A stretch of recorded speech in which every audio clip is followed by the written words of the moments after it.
Okay, so we are going to look at this going a different direction. We're going to use the same problem just to keep things a little bit simplified. And we're just going to look at, as far as balanced equation, same problem. And then we're just going to change up some numbers. And like I was saying, it doesn't always have to be your given is on the reactant side. It can be on the product side as well. So what I'm going to do is I'm going to say, well, what if, since we just used 156 grams on the last problem, what if we had 156 grams?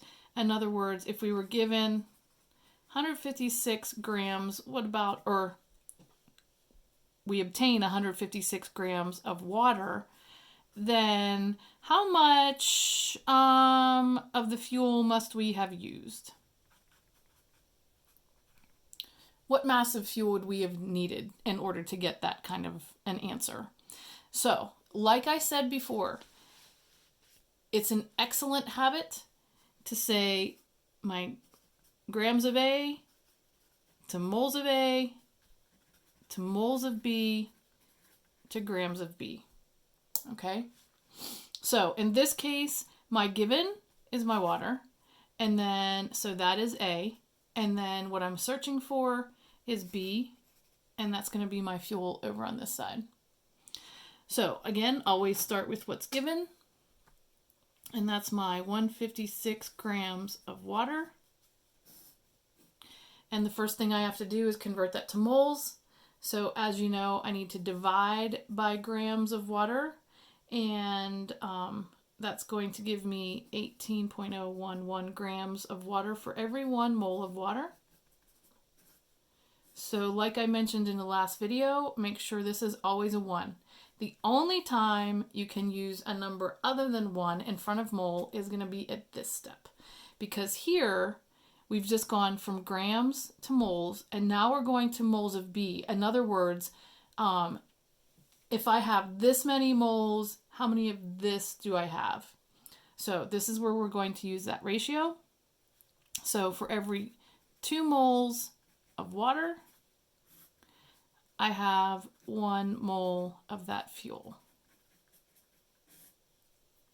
So if I were to stop calculating here, and some problems might say that, like how many moles of fuel do you need in order to get this mass of water produced? And then you would just stop there. But right now we're looking for the mass of this that we would end up requiring. So finally, what we're going to do is we are going to go to mass. So we have to divide by mole for every 1 mole of C3H4. We have 40.057 grams of C3H4. Okay, so again, that cancels, that cancels, that cancels, and then we're left with grams of our fuel, and we're just going to plug the numbers in. So I'm going to plug them in like this. 156 divided by 18.011. You can multiply this by 1 if you want to, and then multiply by 1 again, and then divide by 2. Then multiply by 40.057, and then divide by 1, and 173.47 is what I get. I can only have 3 sig figs, so that takes me to there, so 173 grams C3H4.